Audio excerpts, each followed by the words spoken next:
nombre es Gustavo Noel, soy ingeniero agrónomo, maestro en ciencias agrícolas y doctor en nutrición. Se me ha invitado a conversar con respecto a la agenda portuguesa productiva y agroproductiva que ha venido trabajando y bueno, a tener un mensaje con respecto a la realidad agrícola y agroindustrial del Estado.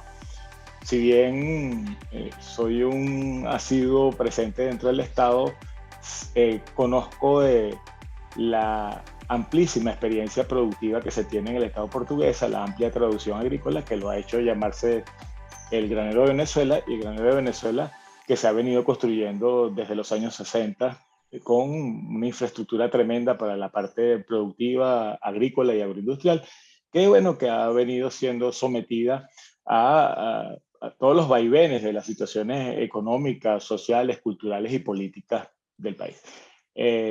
La idea de esta presentación es ver nuestra realidad en este momento y nuestras posibilidades. La realidad es que tenemos serias dificultades de acceso a energía, sea eléctrica, sea de combustible. Tenemos unas serias limitaciones que tienen que ver con procesos de mecanización, con acceso a equipos, renovación de equipos, con acceso a financiamiento, con acceso a insumos de calidad y a semillas de calidad. Pero todo esto tiene solución. También podemos decir que se tienen las fortalezas de una gran cantidad de asociaciones de productores que han venido desarrollándose en los últimos 60 años en el Estado, que unas más que otras han tenido preponderancia en lo que es la siembra y el desarrollo de cultivos.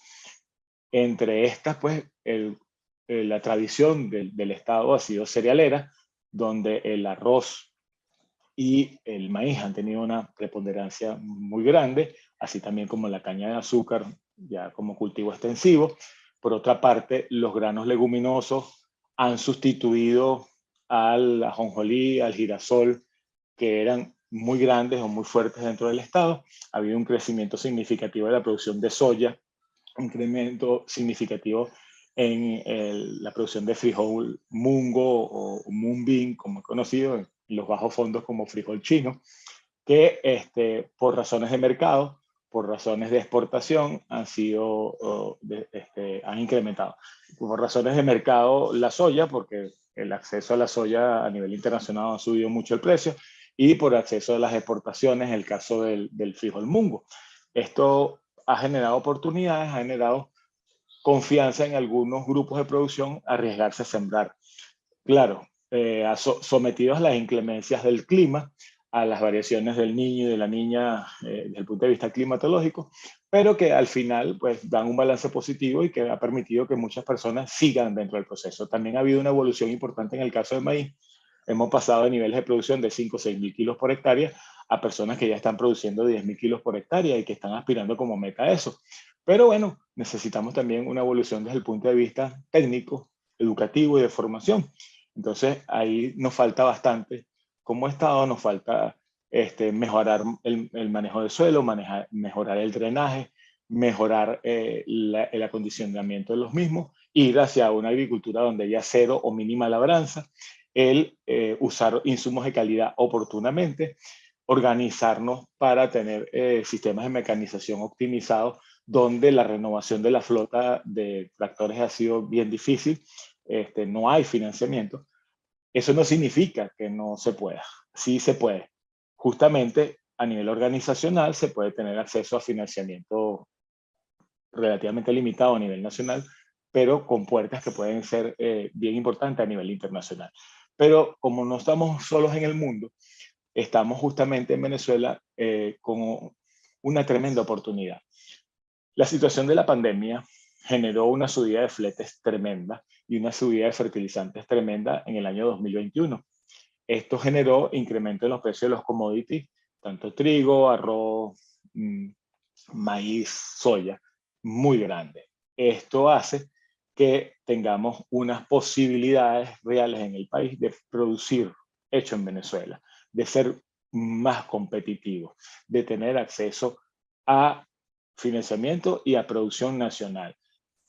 ¿Qué nos falta? ¿Qué no estamos haciendo? Bueno, mejorar lo que es la integración entre productores. mejorar esa relación agroindustria-productor primario, mejorar y tener equidad en el reparto de las utilidades. Tradicionalmente, en los últimos 40 años, vemos que la agroindustria se ha quedado con un porcentaje mayor de utilidad del que tiene el productor, que arriesga mucho más que la agroindustria.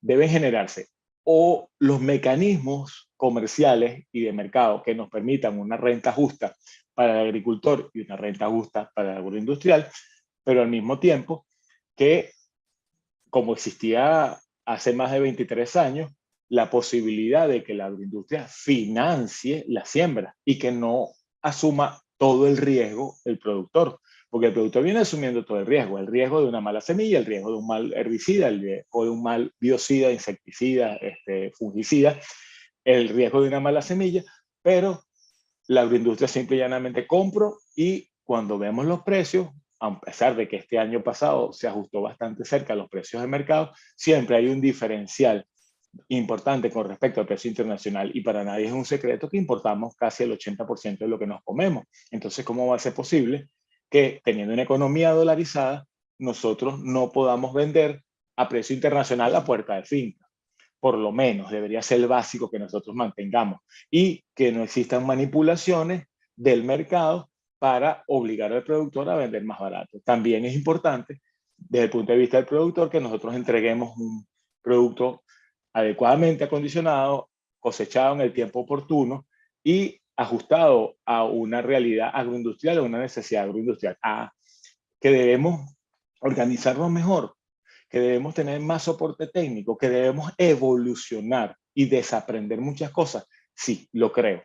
Creo que nosotros tenemos que tener, hemos tenido visitas de técnicos especialistas, muy prestigiosos a nivel internacional, pero tenemos una gran cantidad de técnicos venezolanos que vienen diciendo exactamente las mismas cosas que vienen a decir estos técnicos de otros países desde los años 60, 70, 80, 90, y siempre tuvimos amparados por las políticas de subsidio que se terminaron el año pasado. Ya no hay subsidio de ningún tipo. El último subsidio que teníamos era el subsidio energético del combustible, se acabó. Entonces, hoy en día hay que pensar en eficiencia, en eficacia y en productividad, conceptos que muchas veces no manejamos. No manejamos porque no tenemos proyectos, porque no tenemos organización interna en la finca, porque no tenemos contabilidad. Debemos apreciar cuánto vale una hora tractor, cuánto vale una hora mecanización, cuánto vale una hora labor de fumigación o de aplicación de herbicidas o de aplicación de fertilizantes, que nos haga comprender que no podemos seguir pasando 10 y 15 pases de rastra, birroma y arado para sembrar, que tenemos que ir a unos procesos sostenibles y sustentables que están plenamente demostrados a nivel internacional y que son eficientes. Entonces, ¿qué podemos? ¿Que Portuguesa puede? Sí, no solamente ser el grano de Venezuela, ser un gran agroexportador, ser un gran agroprocesador, y, como está sucediendo ya, también ser un productor pecuario que aproveche los subproductos de los excedentes de granos y cereales para producir huevos, para producir pollo, para producir cerdos, para producir leche intensiva. Todo eso es factible. Es factible siempre y cuando nosotros apartemos el yo, el personalismo, creamos mucho más en las organizaciones, llámese empresas, llámese corporaciones, llámese asociaciones cooperativas, llámese, ¿por qué no?, comunas. Ese es un problema ya ideológico y personal. Pero también tenemos que generar canales donde, en un mínimo de entendimiento, las autoridades nos garanticen seguridad personal, seguridad de los bienes, seguridad de nuestras inversiones, seguridad de nuestras tierras, que han sido el azote que ha hecho que muchos de los productores salgan del proceso. Cuando te roban una bomba que tiene que regar arroz, se acabó el sistema de arroz con riego. Cuando te roban los implementos que mueven un tractor, se acabó el tractor que siembra tierra. Cuando te roban el cableado eléctrico que necesitas para que la bomba funcione, se paró la siembra. Entonces, necesitamos seguridad personal y jurídica que debería ser negociable, transable con las autoridades, para que nosotros, sin politizar o partidizar, más que politizar el tema, porque siempre va a ser político, se pueda trabajar, se pueda crecer, se pueda desarrollar. Podemos generar tanto bienestar que, potenciando todo el Estado portuguesa pudiésemos producir casi el 70% de los alimentos de Venezuela solamente con portuguesa. Imagínense el potencial de este país. O sea, Venezuela necesita el 7,5% de su territorio para producir alimentos para todos los venezolanos. Bueno, Portuguesa es capaz de concentrar 3/4 partes de ese territorio en un solo estado y con una tradición. Pero cada quien sigue pensando en sus problemas, sigue pensando en sobrevivir, sigue pensando en única y exclusivamente la familia como si estuviésemos aislados. No, tenemos que empezar a pensar un poquito más en colectivo, en soluciones colectivas, en soluciones de apoyo. Ojo, con mercado, con capital, con renta, con agroseguro, con financiamiento. Todo eso es requerido, pero todo eso es posible. No que vaya Gustavo Noel a solucionar él. No, que vayan 100, 200, 1000, 2000 productores a solucionar. Cuando entendamos que lo que le pasa al vecino es importante para mí, que lo que le pasa a la asociación de al lado es importante para mí, que necesitamos ser competitivos y productivos, en ese momento o evolucionaremos y daremos un paso. Yo creo que es perfectamente factible. Yo creo que podemos tener esa Venezuela que hemos soñado todos, donde todos cabemos. Así pensemos distinto, trabajando, podamos tener nuestras familias con salud, con bienestar, con desarrollo, con educación. Y que no olvidemos que para tener un agro eficiente y productivo debe haber una alta capacitación técnica, desde el obrero hasta el gerente, donde cada uno pueda hacer lo mejor y dar lo mejor para el proceso productivo y tengamos definitivamente renta y bienestar. Bueno, muchas gracias. La Agenda de Reformas y Consensos es un proyecto en el que se convoca al ciudadano, a la sociedad civil, a las instituciones educativas, religiosas y culturales y a los expertos a participar, discutir prioridades y hacer propuestas de políticas públicas para impulsar los ejes económicos de su Estado.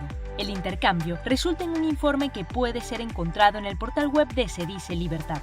CEDICE nos convoca a pensar para que de nosotros mismos salgan las soluciones.